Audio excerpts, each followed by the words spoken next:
Good morning, everyone. Welcome back to Bethany Urban Farm. This is Coral, and it's been a while since I've taken you around the garden. It's just been difficult in the past couple of weeks, and I haven't really felt like filming, but I'm here with my coffee, and the sun is shining. It's the morning, well, getting to the afternoon, and I wanted to take you around the garden and show you what's been going on the past month. So, starting in the in-ground garden, this is where I have my wall trellises, and then I have these horizontal beds. And then what's going on here is that I have peas that are climbing up, and then I'm going to have tomatoes climb up after the peas are done because the tomatoes are still pretty small. And then as a kind of ground cover, I have squash. So the squash is going to fill out the base as the tomatoes climb up. It's my first time doing this kind of really dense planting, but I think because it's in the ground, the plants are going to have a lot more room to spread out than they would if they were this densely planted in a container. So an update on my 15 different kinds of tomatoes that I planted, that I inherited from my friend. It was interesting because a number of them kind of keeled over and died right after I transplanted them. I'm going to do a follow-up video about the tomatoes specifically, just telling you like which ones died and which ones are thriving, because it was kind of an interesting, they all have the same conditions, they all were planted at the same time, and some of them just really did a lot better than the others, so that's really informative. For mulch right now I'm using grass clippings, and then they just dry into, it's very similar to straw, but it's easier to work with because it's so much smaller, the pieces, so I'm really liking using the grass clippings as mulch. So these plants are about 8 inches tall. They're growing pretty slowly, so I'm hoping that they're going to have a bit of a growth spurt as the weather gets more consistently warmer. And then behind them I have the sugar magnolia tendril peas that are doing really well. I have a bunch of little baby peas, and the flowers are really beautiful. And then I have a bunch of different kinds of squash in the front. This is not the right label. But I have patty pan, and then a bunch of different zucchinis. I have a raven zucchini, which is a dark green, salmon, which is a striped pale green and white, and a yellow zucchini as well. So those are all the different kinds, and I had them labeled, but then of course I had to move things around, as you do. But these are looking really good. There's hardly any powdery mildew, which is great, probably because they're so spaced out in the open instead of being in a container, so they have a lot more air circulation. All right, so back to the tomatoes. This is the sweet aperitif. They're all kind of the same size right now. They're growing pretty consistently. Oh, the sun sugar is getting eaten by sweet peas. Disentangle that.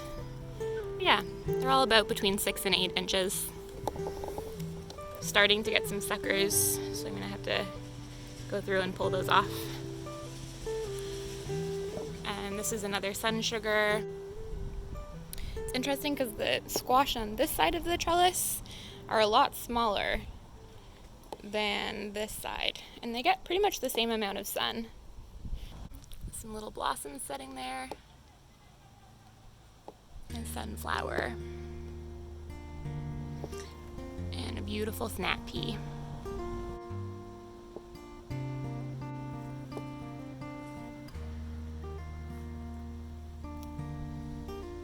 This blueberries tomato is doing really well.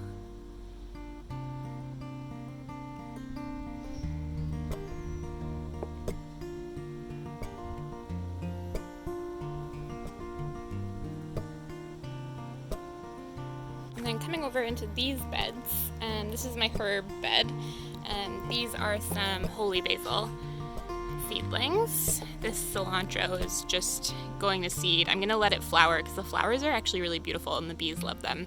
I'm going to try and save some seed from it as well. Some oregano. I bought this as a transplant because my oregano is growing really slowly. And these are a bunch of baby basil. Lemon bergamot, agastache, hyssop, and these are chamomile, dill, and some more baby basil. Now I had cucumbers in here and cucamelons in here, but they both got eaten by cutworms, which was really upsetting. So instead I moved in an extra squash plant into here, and then this is my Rapunzel tomato. And these are going to be my dragon tongue bush beans. They got a pretty bad aphid infestation, so I just sprayed them with some Safers, and I'm gonna keep on top of spraying them with Safers, because you can tell the leaves are pretty mottled. This bed is going to have lettuce and chard. I just seeded the lettuce yesterday, and the chard is just little seedlings. And then in these two grow bags we have the Moonshadow hyacinth pole beans. This kale I planted in February, and then these little baby kales I planted about a month ago. Here's my last standing broccoli. The other ones were also eaten by cutworms. My cutworms have been really bad this year. I'm not sure if they came in the soil that I purchased, which would be really annoying since I spent quite a lot of money on that soil. And this is my onion experiment. So I planted about 12 of these onions. It was my first time ever planting onions from seed. And these ones are doing really well. The other ones were eaten by something.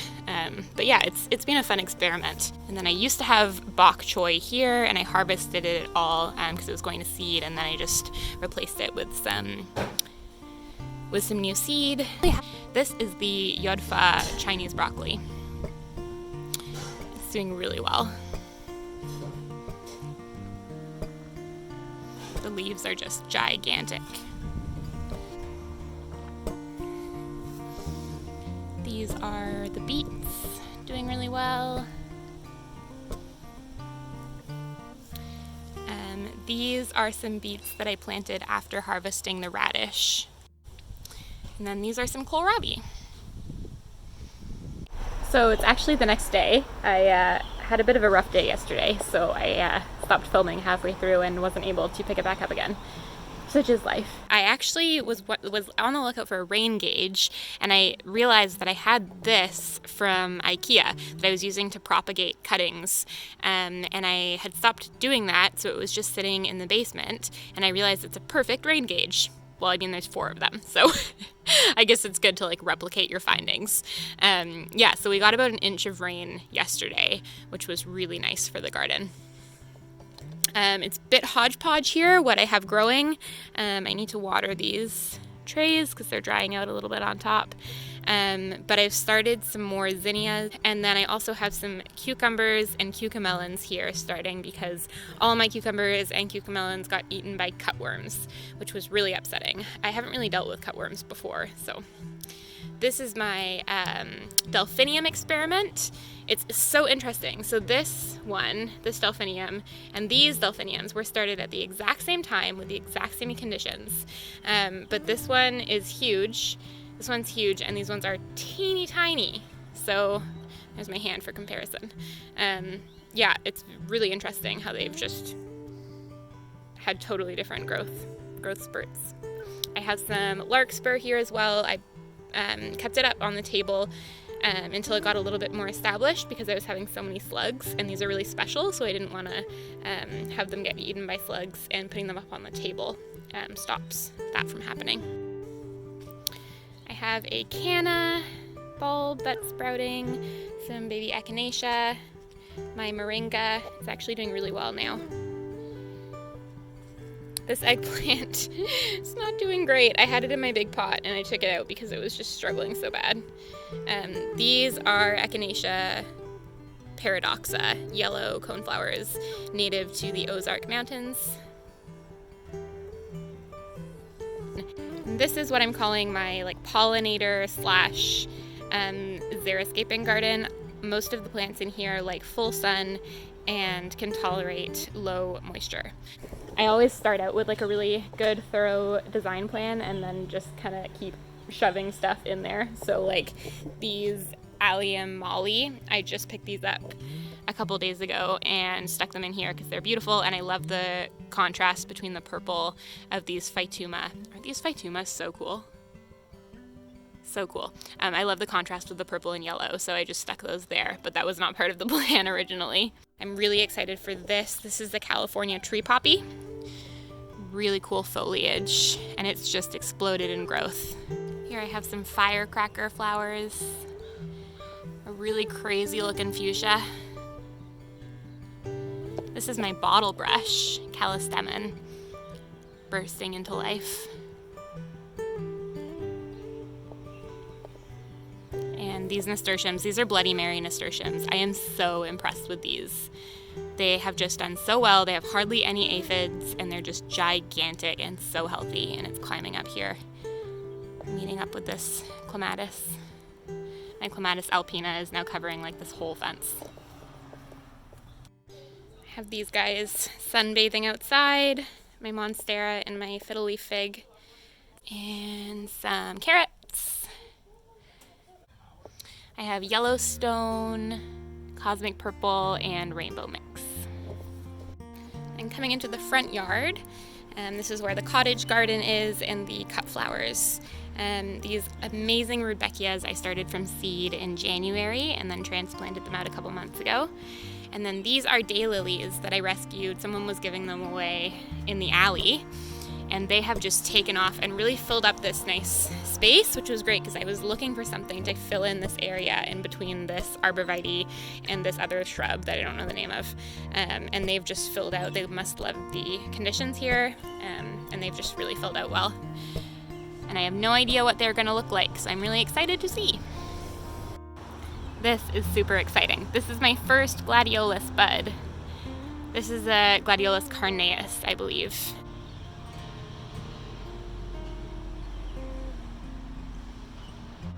I love this variegated thyme too. I got this from like a corner store, and it is so lovely.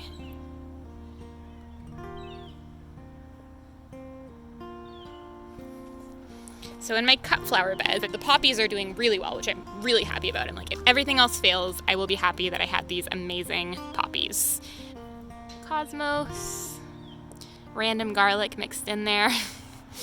And then I've just planted a bunch of seedlings for Mexican torch, Tithonia, Mexican sunflower. That's a really sad little zinnia bud there that was eaten by some critter.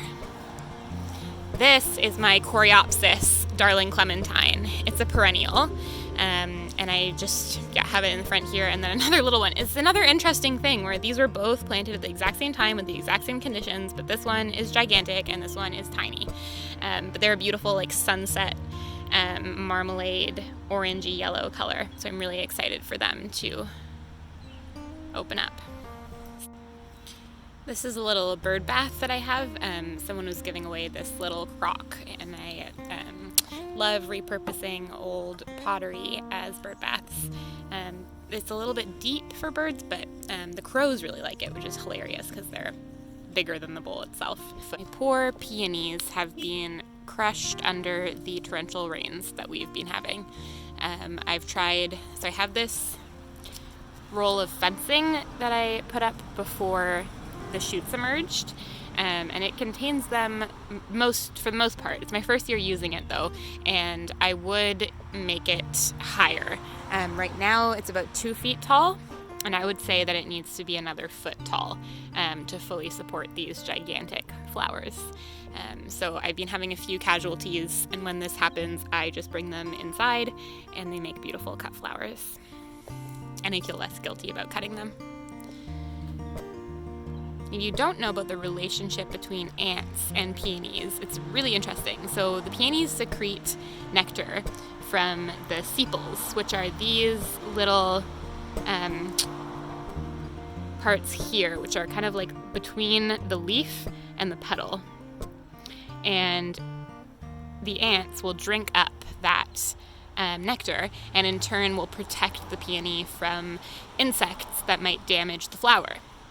So it's a really good sign if you have ants on your peonies. That's a good sign. It means that the flowers, just like this one, are going to be untouched by other insects because the ants will ward them off. So that's a really cool fact. Another fact is that this stage in the peony's life cycle is called the marshmallow stage, which I think is amazing. I think that's just the best thing ever. This is a hilariously large and lanky rosebush that's been here probably for like 50 years. So this is the alpine rock garden. Columbines are on their way out. This is the rock rose that started blooming in late spring. They're doing really well. I transplanted this rock rose yesterday, and it's sulking right now. This is just transplant shock. It will recover. They usually just take a couple of days and they kind of pout and then they go back to normal. This is Jacob's Ladder Polemonium. These are wonderful. I divided mine last year because it was pretty big. They will bloom from now until like the frost. If you keep deadheading them, they will just keep on blooming. But this monster is a thalictrum, and it is wonderful. This is Thalictrum delvayi? I'm not sure. Hewitt stubble.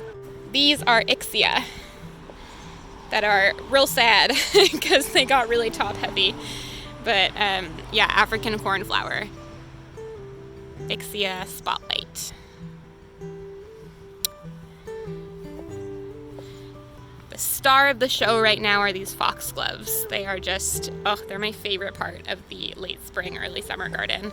Especially when they're this ombre like this, where they start out all white and then they gradually turn pink from the bottom up. And then this monster one is like huge and it's all white. But this garden is really coming along nicely. I'm really happy with it. Oh yeah, and this is my other cut flower bed. I have nasturtiums at the front. Then I've just planted some, oh no, what did I plant there? I've already forgot. It might have been a zinnia. I can't remember. And I didn't mark it, of course. And then more poppies. And then cosmos.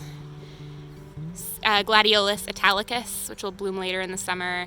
These are some more sad zinnias that were getting eaten. And then the Bloody Mary nasturtiums again. So beautiful. But yeah, this garden I've been doing a lot of work on.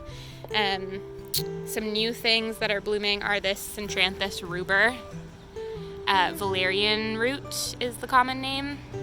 It's a really unique pink color with like kind of like silvery foliage, like pastel green foliage with like pastel pink flowers. And then I have some rudbeckia, some poppies. I picked up these tall guys. So I have the tall at the front, kind of like a makeshift fence with the foxgloves, and then some Verbena bonariensis. And then I mixed in some of this, the paler green. So this is Verbena bonariensis. And then this one is the new one that I got up, and that's Veronicastrum fascination. And it has big, pink, like fluffy spires of flowers. And I can't wait to show you guys that. Another thing that's just started blooming is the Nadia macedonica. It was kind of blooming earlier, but it's really started picking up speed now. Really cool foliage, and then it like comes up really kind of like a mid-height behind / in front of, depending on which way you're looking at it, of the taller perennials here. And the geums. Yeah, this light is so beautiful. This clematis is going to bloom pretty soon. And you can see the honeysuckle blooming in the background too. And that's kind of everything that's blooming here. I won't go through all the plants because it would take me 100 years. But that's everything that's blooming, that's new since the last time we spoke. Check out my spring blooming perennials video for the things that are done blooming now that bloomed a couple weeks ago. And then I am looking forward to filming my early summer blooming perennials video once things get going, probably in the next couple weeks, like mid to late June is when I will do that. I also wanted to, of course, mention what's going on in the world right now. I am a firm and passionate supporter of the Black Lives Matter movement, and I have been speaking on my Instagram about mostly just reposting the voices of Black and Indigenous and people of color, because that's important, as what we should do as white people is just amplify their voices and add our own when it's appropriate. So I want to add my own here and say that George Floyd was murdered, Breonna Taylor was murdered. In Canada here we have Chantel Moore was murdered. She was a young 26-year-old Indigenous woman living on the east coast of Canada, and she was shot 5 times by a police officer. Things are really rough right now. A lot of people are just realizing the heartbreak, and I am witnessing it and grieving it with you and doing what I can. I will link some organizations down below, and also you can find on Instagram I have a highlighted stories of the posts that I've been sharing. My Instagram is Bethany Urban Farm. I hope you guys are all as well as is possible during these heart-wrenching times where it just seems like the world keeps getting worse and worse. I love you. Stay safe. And I'll see you soon. Bye.